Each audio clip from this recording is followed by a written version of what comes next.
Merci Jenna, merci à Marianne et les amis du Children's Village de nous accueillir ici ce matin. Good morning, everyone. But before I begin, I want to address what I know is top of mind for all Canadians. Yesterday, I spoke with President Trump, and I reiterated the facts. Our border is secure, and less than 1% of the illegal fentanyl entering the United States comes from Canada. Even so, we took action with our $1.3 billion plan to further strengthen our border.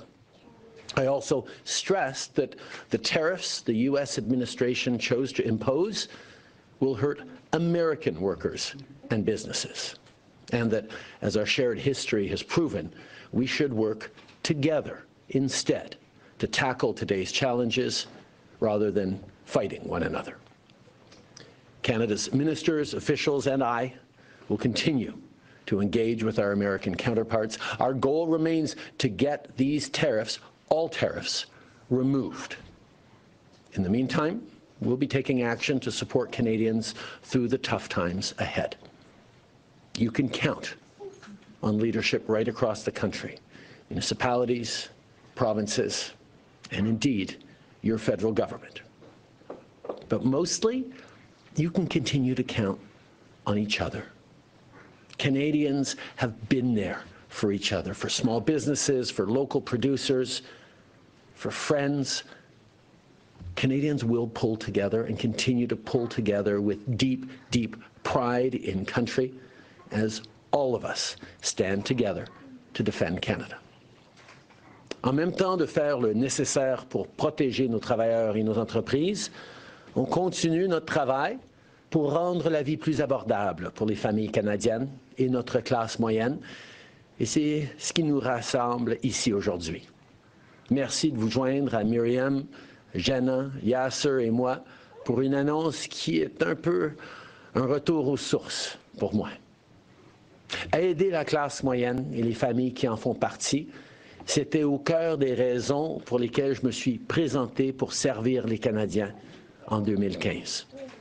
J'ai toujours pris cet engagement au sérieux, j'ai agi en conséquence et je vais continuer de le faire jusqu'à ma toute dernière seconde en tant que Premier ministre. On a lancé l'allocation canadienne pour enfants qui a sorti des centaines de milliers d'enfants et de familles de la pauvreté.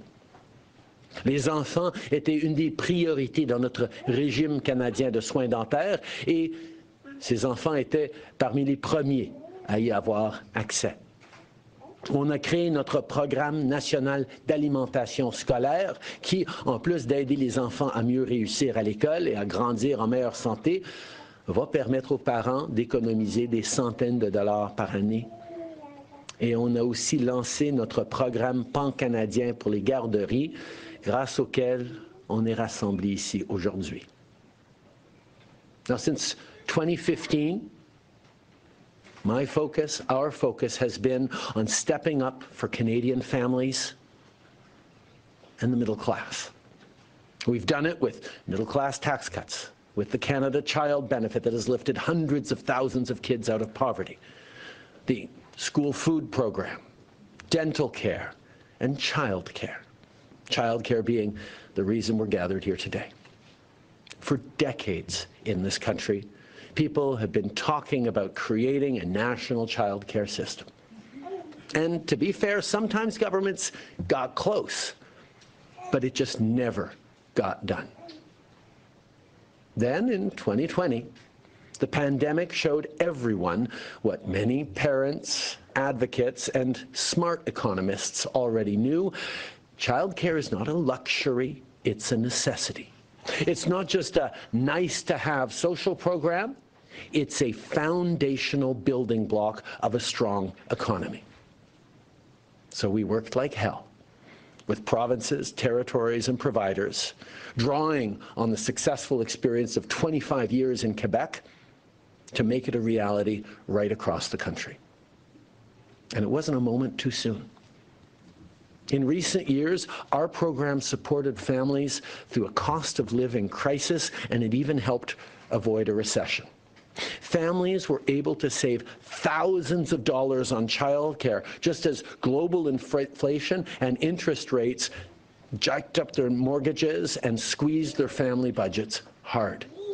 It's been and continues to be a game changer for so many of them. Now, when we first committed to Canada-wide early learning and childcare, we said we would cut fees quickly and create 250,000 $10-a-day childcare spaces. We heard a lot of naysayers. But today, it's hard for those folks to deny the facts. As of this year, 150,000 new affordable spaces have been created or funded, and we are on track to reach our goal of creating 100,000 more by this time next year. Today, families are saving thousands of dollars thanks to this program. Per child, per year, savings can reach $6,000 in Nova Scotia, over $10,000 in Ontario, and over $13,000 in Alberta. Per child. See, this is great news, not only for parents, not only for kids, but for our entire economy. Childcare means that parents, especially mothers, can choose to fully participate in our workforce because they don't have to decide between their career and their children. It helped reduce the gender wage gap, child poverty, and inequality. In 2015, women were earning 84 cents on the dollar. Today, that's up to 88 cents, still not good enough, but climbing. In 2015, over 16% of Canadians under 18 lived in poverty. Today, it's less than 10%. Again, still not enough, but it is significant progress that has not just led to better outcomes for individuals and better quality of life for people, but it's led to better economic growth for entire country. And childcare is a matter of fairness. It strengthens our economy, makes it more resilient, and that's never been as important as it is right now. Now, we can be proud of the progress we've seen since 2021, but I think all Canadians know that we can't take that progress for granted. As Jenna mentioned, Pierre Poilièvre and the Conservative Party of Canada never believed in childcare. They always voted and campaigned against it at every opportunity. In fact, they voted against each and every one of the measures to help Canadian families in the middle class that I just listed. Now, right now, we have a Canada-wide childcare program that is off to a phenomenal start. But the 5-year agreements we first signed with the provinces and territories are expiring next March. And that's a source of concern for providers, for parents, and for provinces. People are worried about what will happen next year. I think of a family I met. This kid's 3 years old in childcare. They're worried that suddenly their costs are going to go up from $10 back to $40, $50 a day. They can't handle that in this economy. I think about young families that I meet that are excited about starting a family, but worried that they might have missed the window on childcare. That a change in government could mean, nope, $10 a day childcare was a blip that helped a few, but won't be there for them into the future. As a country, we simply cannot go back to making families pay the equivalent of a monthly mortgage payment for childcare. I think we all understand that building a Canada-wide childcare system that will stand the test of time will take more than just a couple of years. We are building an entire system almost from scratch, in the sense that the coordination, the impact varied widely from region to region, from province to province. So creating a national expectation that wherever you are, wherever you're raising your family in this country, you can rely on the support that affordable, quality childcare will give you is one of those things that is nation building. Young families, and our early childhood educators and providers need reliable, long-term funding to plan for the future, to plan for Canada's future. On a personal level, I've made sure that every single day in this office, I put Canadians first, that I have people's backs. And that's why I'm here to tell you all that we got you. Even in the very last days of this government, we will not let Canadians down today and long into the future. Because in the past few weeks, we've been working with our provincial and territorial partners to make sure that families can rely on this system, not just for years to come, but will allow this system to lock in, to become something that no government, a year from now, 5 years from now, 20 years from now, could ever go back on. And it's hard to do, because there is nothing one government can't do that can't be undone by the following government, unless Canadians are very clear on the need to keep this going. So we are going to make sure that more Canadians over the coming years understand that childcare is a foundational building block of what it means to be Canadian, like healthcare or social programs or cheering at a Canadian anthem. Today, we have great news to share. We've reached a deal with 11 of 13 provinces and territories to extend current early learning and childcare agreements until March 2031.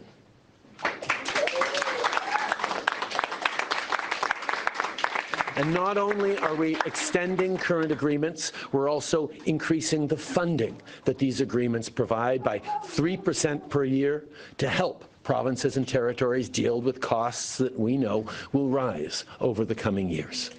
It includes funding for 35,000 affordable spaces across nearly 1,000 Indigenous early learning and childcare sites, including more than 10 new centres in Métis communities, with more to be created in the next 2 years.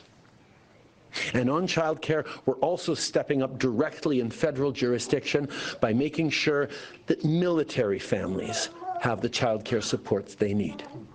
In recent years, I've had the honor of meeting many of the men and women in our armed forces, and childcare is a concern that I repeatedly heard about. The Canadian Armed Forces protect Canadians and our freedoms every single day, both abroad and at home. They and their families sacrifice much to serve Canada and Canadians, and they should have reliable, affordable access to quality childcare. That's why we're working with not-for-profit childcare providers to expand near bases and creating opportunities for scholarships for interested CAF family members to train and certify as early childhood educators. We're also creating a network of childcare coordinators to help families as they move from base to base quickly connect to local childcare resources. And by doing so, we're also encouraging more Canadians to join our armed forces, because they'll know that they can raise a family and defend and serve our country all at the same time, that we see the needs to support military families.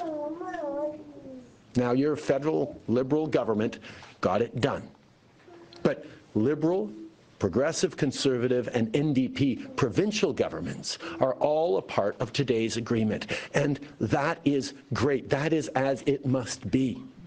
Because helping families, helping the middle class, that's not just a Liberal priority, that's a Canadian priority. All parties, all governments must press forward until there is an affordable childcare space for every family that wants them long into the future. And if we persist, a few years from now, Canadians will rightly view childcare as one of the foundational pillars of our economy, of our society. And I know that decades from now, future generations will benefit hugely from the choices we all made together today, as it should be. Merci beaucoup, mes amis. Thank you very much.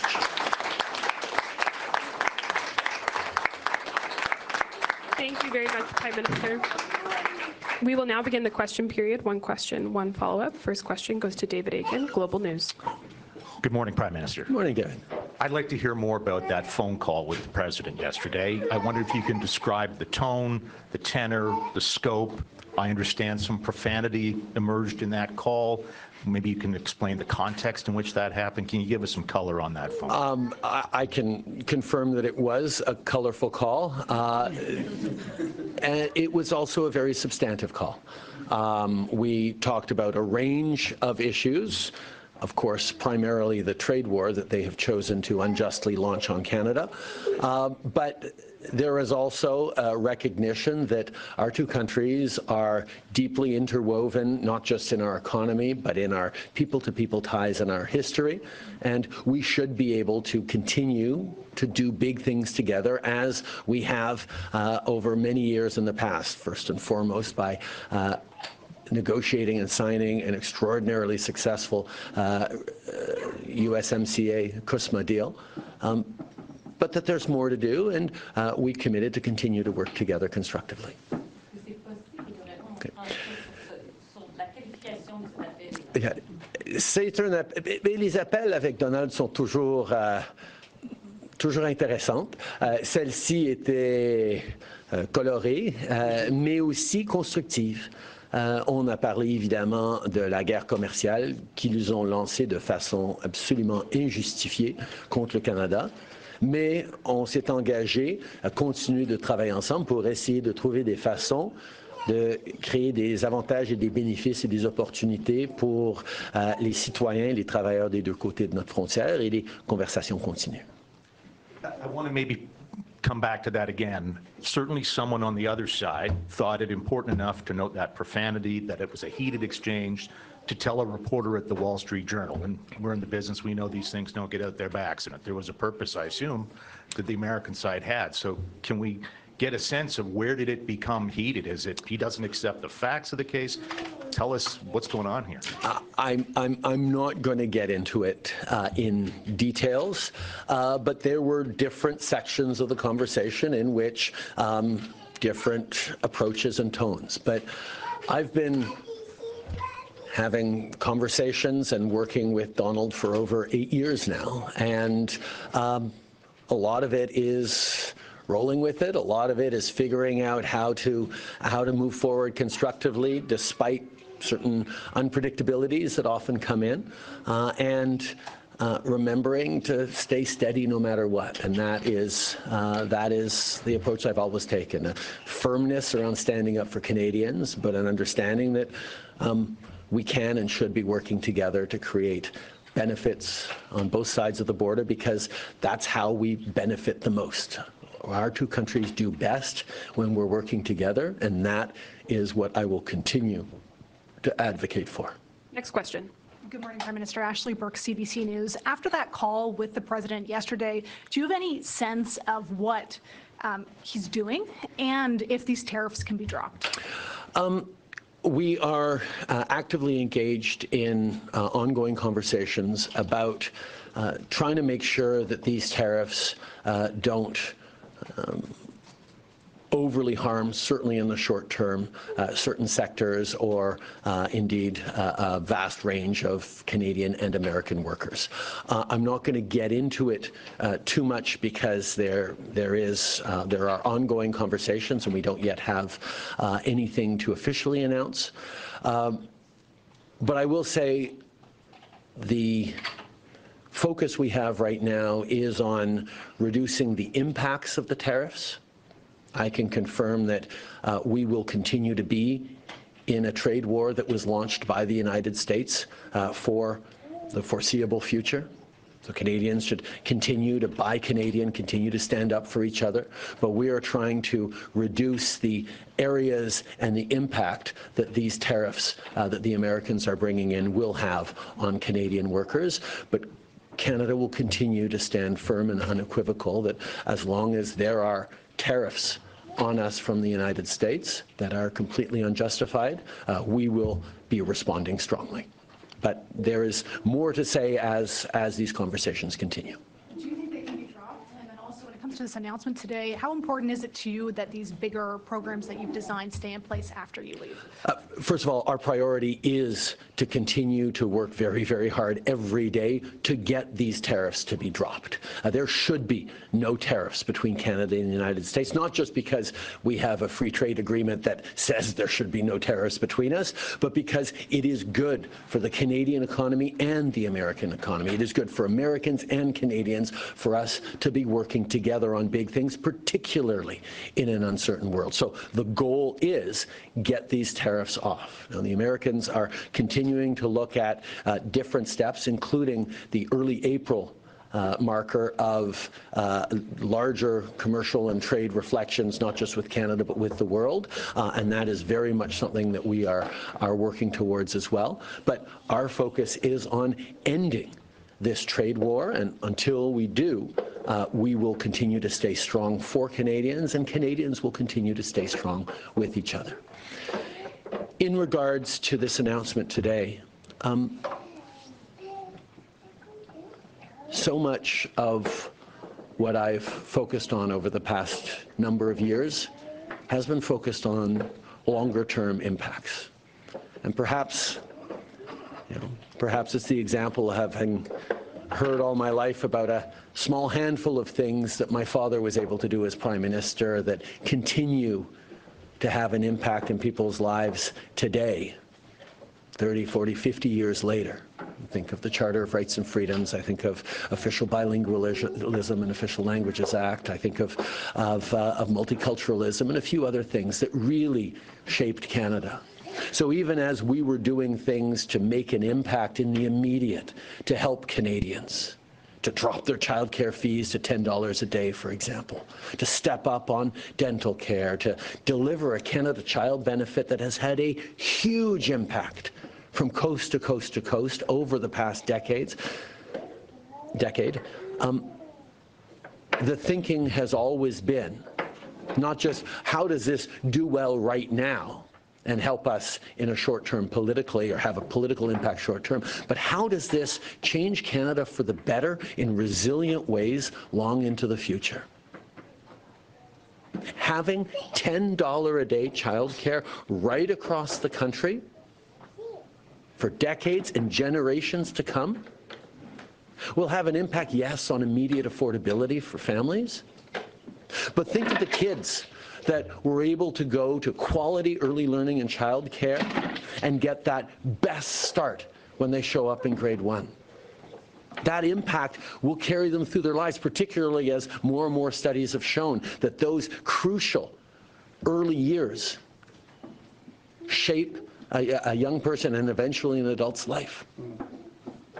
Think about the choices that we can make as we look at a strained labor market that has more women, because let's talk about moms, those are the people who are most squeezed in terms of child rearing, to be able to have the confidence and the full choice to stay at home or to advance their career. That changes, not just right now, but it changes for years to come. So the focus that I certainly have in these my last days is making sure that some of those things that we have done that will shape the country for the long term are seen and relied upon by Canadians now and into the coming years, so that no political party, regardless of ideology, will ever think it is a good idea to take away some of these foundational elements. That doesn't mean we don't have lots of debates over conservatives who want to privatize health care, for example. Health care is one of the pillars we all understand, and there's still political debates on it, and there will still be political debates on it. But having families know and be able to rely on $10 a day child care means that particular element of it will be very hard for any future government to turn back, and that is a good thing for Canadians, for families, and for the future of our economy. Question. Bonjour, Monsieur le Premier ministre, Valérie Gamage de Radio-Canada. Hier, l'administration Trump a annoncé quand même un sursis de 30 jours pour les constructeurs automobiles. Il y a d'autres sursis dans l'air. Qu'est-ce que ça vous dit de voir que Donald Trump met déjà de l'eau dans son vin? Bien, ce qu'on dit depuis des semaines, c'est que des tarifs américains sur des produits canadiens vont faire très mal à l'économie américaine, va mener à des mises à pied de citoyens américains, de travailleurs américains, va avoir un coût direct sur les bourses américaines.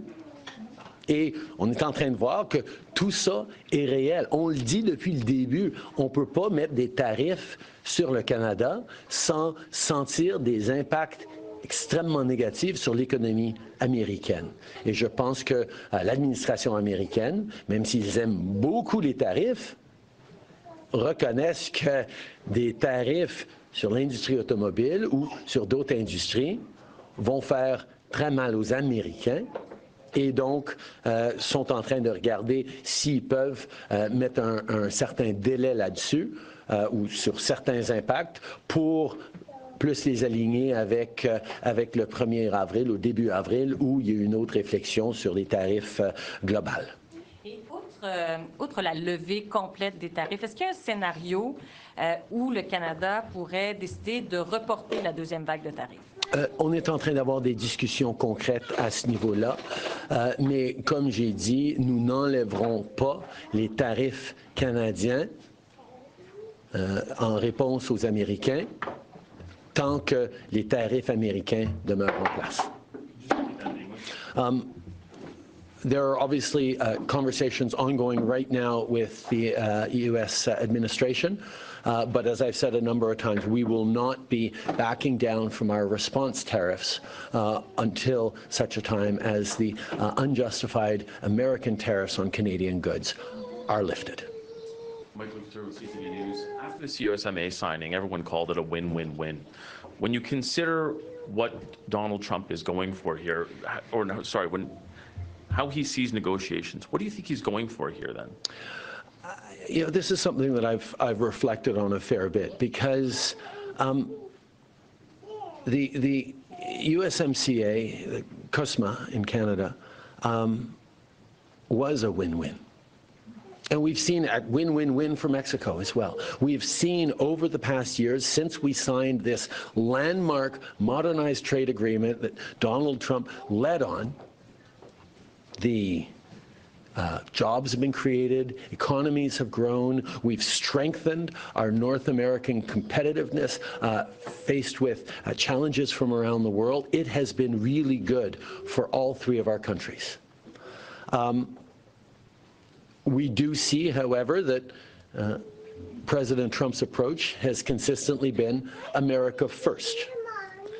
And the big argument that we have to continue to make is that America first happens best when Canadians and Mexicans are prospering as well. That a win-lose between us would actually be worse for them than a win-win. That's true in international trade, in relations between nation states. It perhaps is not true in real estate deals.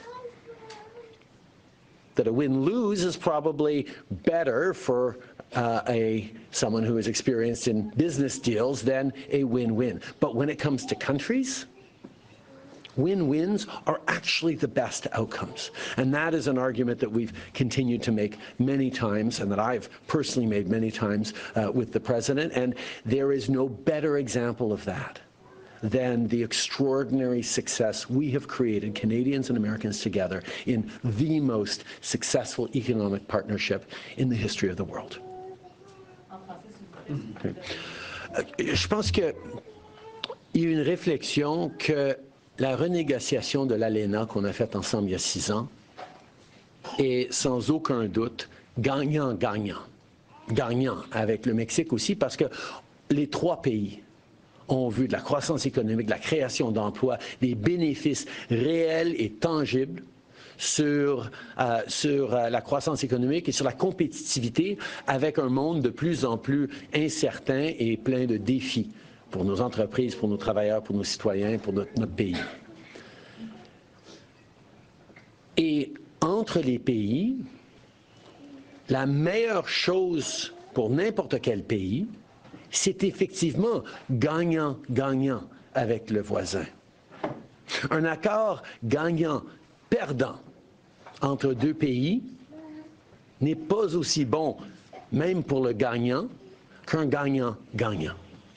Et c'est une particularité d'échanges commerciaux entre pays, c'est une réalité internationale qui n'est peut-être pas aussi évidente dans le monde des affaires.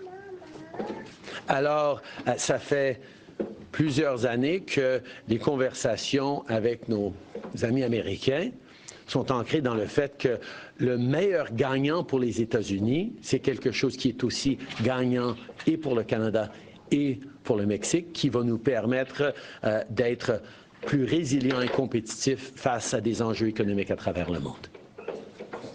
We've seen a lot of unity amongst premiers against these tariffs. If President Trump decides to make a carve-out for energy, are you concerned that that will be tested and that we won't see that unity as firm with premiers in energy-producing provinces like Danielle Smith or Scott Moe? I think, first of all, any carve-outs that support any workers in Canada, even if it's just one industry or another, are going to be a good thing. To see lessening impacts of these tariffs is certainly something that I think is of concern and is a good thing for people on both sides of the border. But as I've said repeatedly, Canadians are in this together. And if some industries don't have the same kinds of pressure, we're going to be leaning on all Canadians to be there for certain industries that are facing a little more pressure. We need to make sure, more than just about anything else, that Canadians remain united across provinces and regions, across industries and sectors, that we all understand we're in this together. And if someone gets an exemption or someone manages to hold through, well, that's great, because money that we might have spent on supporting them can be spent better on supporting people who are still being hit by this. So we will be open to any exemptions and exceptions, but we also will reemphasize we are in a trade war with the United States that they launched unjustifiably. We're going to continue to be strong and resolute in our response, and we will continue to be there for each other, because the unity that Canadians are feeling right now is actually the most important thing in being able to stand up against a trading partner that is much bigger than us, but is facing real internal debates and divisions on the impacts of these unjustified tariffs, particularly on Canada. Mia Rabson from the Canadian Press. Secretary Letnick has just said that President Trump is going to, or likely to, decide today to exempt all USMCA compliant trade from the tariffs until April 2nd, not just autos as reported yesterday. What's your take on that? Does that have any impact on Canada's response? That aligns with some of the conversations that we have been having with administration officials, but I'm going to wait for an official agreement to talk about Canadian response or and look at the details of it. But it is a promising sign, but I will highlight that it means that the tariffs remain in place, and therefore our response will remain in place. Okay. Écoutez, ce que j'entends, ce que M. Letnick aurait dit, est aligné avec les conversations qu'on est en train d'avoir avec lui et d'autres dans l'administration, mais je ne vais pas me prononcer là-dessus tant qu'on n'aura pas un accord final et qu'on comprenne tout à fait toutes les implications. Mais je vais souligner que même s'il y a un peu de répit pour un mois dans bien des secteurs ou plusieurs secteurs, ça ne veut pas dire qu'on n'est quand même pas en guerre commerciale lancée par les Américains, qu'on ne doit pas tout faire pour protéger les Canadiens et qu'on va pas continuer avec notre réponse ferme. Mais je suis certain que si on arrive à un accord, on aura la chance d'en parler plus. Je ne veux pas me prononcer avant qu'on en arrive là de façon officielle. There's uncertainty in the situation, not just from what's going on in the White House, but also in Canada with your expected departure, possibly days away, and also pending an election. Are you worried about that having an impact on Canada's ability to continue negotiating with the United States? And are you considering playing some kind of caretaker role up to and including staying on as a caretaker PM for a bit? No, I will not be. That I look forward to a transition to my duly elected successor in the coming days or week. What I will say, however, is regardless of our democratic processes, the fact that Canadians are as united as they are across provincial leadership representing many different parties, across an approach that has Canadians pulling together and being strong on defending Canada and focused on creating the kind of growth and resilience in our economy that we need, I think it'll be fine that there be very clear ideas about who and how the country should move forward in an eventual federal election, whenever it does happen. It'll be an opportunity for Canadians to decide, how they want to respond best in the coming years.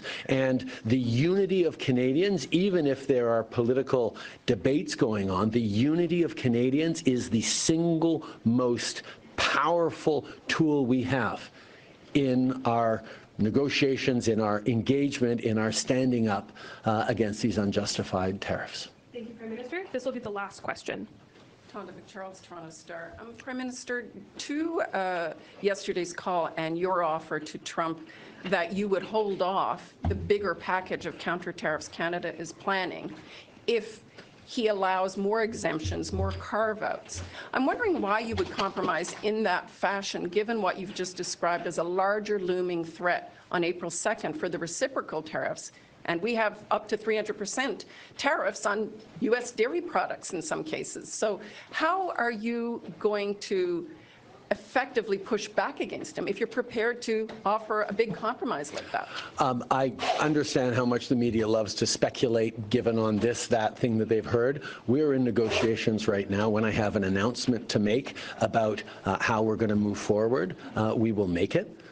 What I will say is we are in a moment right now where Canada has a very, very strong bargaining position, because Canadians are so united and unequivocal about standing up for our country, standing up for our fellow citizens, and being very, very firm that this is an absolutely unjustified and unjustifiable trade war launched by the Americans, and that is what we're going to continue to stay true to. Your Foreign Affairs Minister yesterday called all of this a psychodrama. How do you characterize it? Thursday.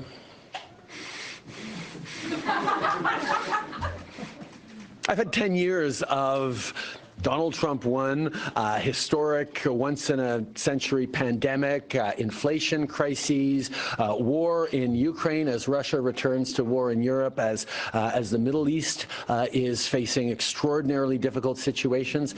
These have been complicated times. This is the job I signed up for. This is the job I will continue to do until the very last moment I'm doing this job. And it comes with the territory to be steady and strong for Canadians. You seem to get pretty emotional about it today, believing it. This has been the honor of my life, serving Canadians. Monsieur Trudeau, sur la simplification de la ministre des Affaires étrangères hier sur le psychodrame, quelle traduction feriez de la déclaration? Mélanie parle très bien anglais, vous pourriez lui poser cette question-là. Pour moi, c'est inscrit dans des années qui ont été pleines de défis. Ça n'a pas été un 10 ans facile dans le monde ni au Canada. avec l'arrivée de Donald Trump pour un premier mandat, avec une pandémie historique extrêmement difficile, avec l'inflation, avec la Russie qui a envahi l'Europe en Ukraine, avec les défis au Moyen-Orient, avec plein d'autres défis qu'on a vus.